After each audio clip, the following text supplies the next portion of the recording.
আমরা একটু সহজভাবে চিন্তা করি।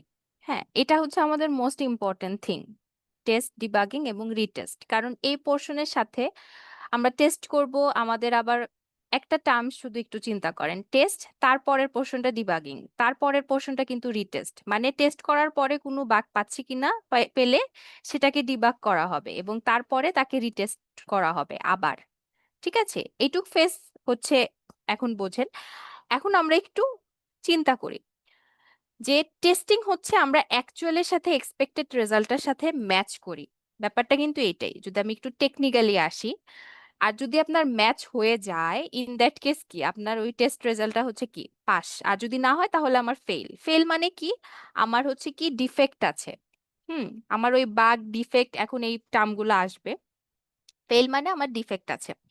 আর যখনই দেখি যে ডিফেক্ট আছে তখনই কি করব, ডিফেক্টটা রিপোর্ট করি। টেস্ট টেস্ট যখন টেস্টটা যখন টেস্ট করবে কোনো ডিফেক্ট পেলে রিপোর্টটা কাকে করবে বলেন তো কেউ একজন?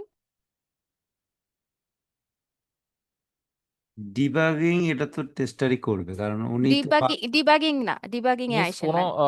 বাগস পেলে সেই রিপোর্টটা কাকে করবে এটা বলতেছেন? হ্যাঁ হ্যাঁ, এটা বলতেছে। এটা ওরা অবশ্যই ডেভেলপার। যিনি ডেভেলপমেন্টের কাজে ছিলেন, কজ যিনি এটা আপনার ডিপ্লয় করেছেন তাকেই তো মানে রিপোর্টটা দিবে, কজ সেই তো ভুলটা করছে না। হ্যাঁ, মানে ডেভেলপার টিমকে রিপোর্টটা দিবে, তাই না? হ্যাঁ হ্যাঁ। হ্যাঁ, মানে যখনই টেস্টার টেস্ট করে কোনো ডিফেক্ট পাবে বা বাগ পাবে, সে কি করবে, সেই রিপোর্টটা হচ্ছে ডেভেলপার টিমকে দিয়ে দিবে। হ্যাঁ, এখন ডেভেলপার রিপোর্টটা পেয়ে বা টিম রিপোর্টটা পেয়ে সেটাকে হচ্ছে ডিবাগ করবে। ঠিক আছে। হ্যাঁ, এখন ডিবাগ, হ্যাঁ, আমরা বুঝতে পারতেছি যে বাগ ডিবাগ একটা কনফিউশন আছে, বাট এই জিনিসটা কিন্তু এত ইজি না। এখানেও আপনার তিনটা পোর্শনে আসলে আপনাদের ডেভেলপার যারা তারা তিনটা পোর্শন দিয়ে যায়। ফার্স্ট তারা হচ্ছে ফাইন্ড করে যে ডিফেক্টের কারণটা কি। এখন টেস্টার যখন রিপোর্টটা দেয়, সে কিন্তু ইমপ্লিমেন্টেশন সে করে নাই, সে শুধুমাত্র স্পেসিফিক মডিউলের উপরে বেস করে সেই একটা রিপোর্ট তাকে দিতে পারে। বাট অ্যাকচুয়ালি ইমপ্লিমেন্টেশনে কোথায় কি হয়েছে সেটা তো আবার কি ডেভেলপারদের জানা লাগবে বা খোঁজা লাগবে, তাই না? তো তাদের মেইন ফার্স্ট কাজ হয়, ডিবাগিং এর ফার্স্ট কাজ হয় হচ্ছে কজ অফ ডিফেক্টটাকে ফাইন্ড করা। কি কারণে আসলে ডিফেক্টটা হয়েছে সেটাকে খুঁজে বের করবে।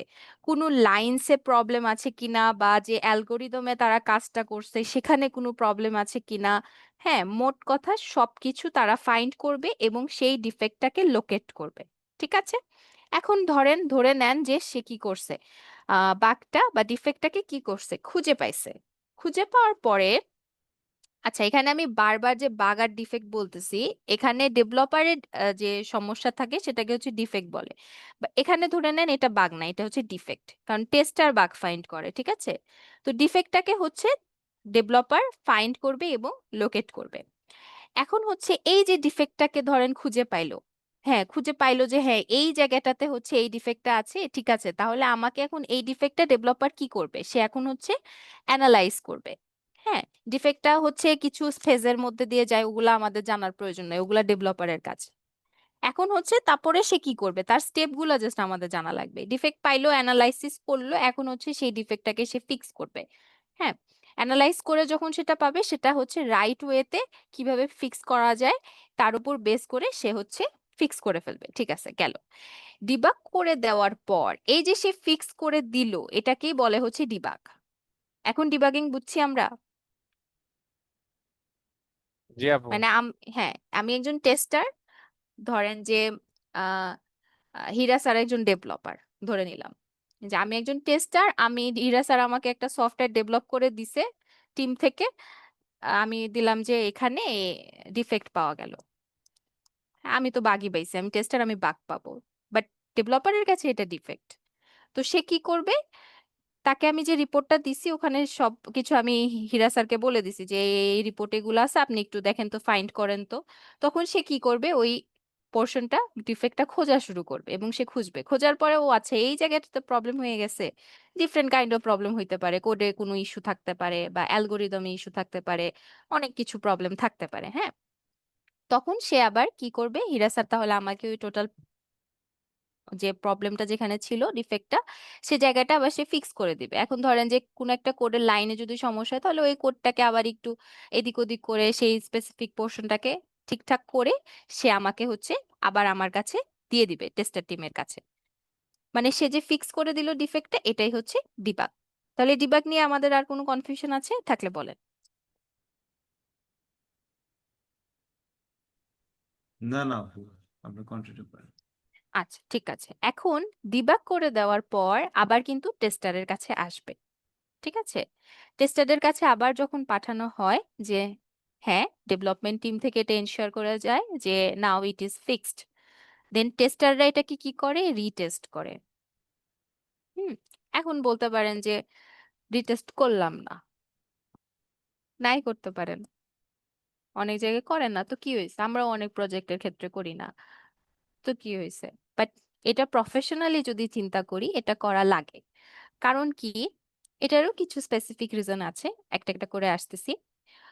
তো টেস্ট করার পর রিটেস্ট যখন করে এটার আরেকটা নাম আছে, এটাকে বলা হয় হচ্ছে কনফার্মেশন টেস্ট। এখন ধরেন যে আমি একবার ভুল পাইছি, ভুল পাওয়ার কারণে আমি ডেভেলপার টিমকে দিলাম, সে ফিক্স করে দিল, ফিক্স করে দেওয়ার পর আমি ধরেন ওইভাবেই দিয়ে দিলাম কাস্টমারকে।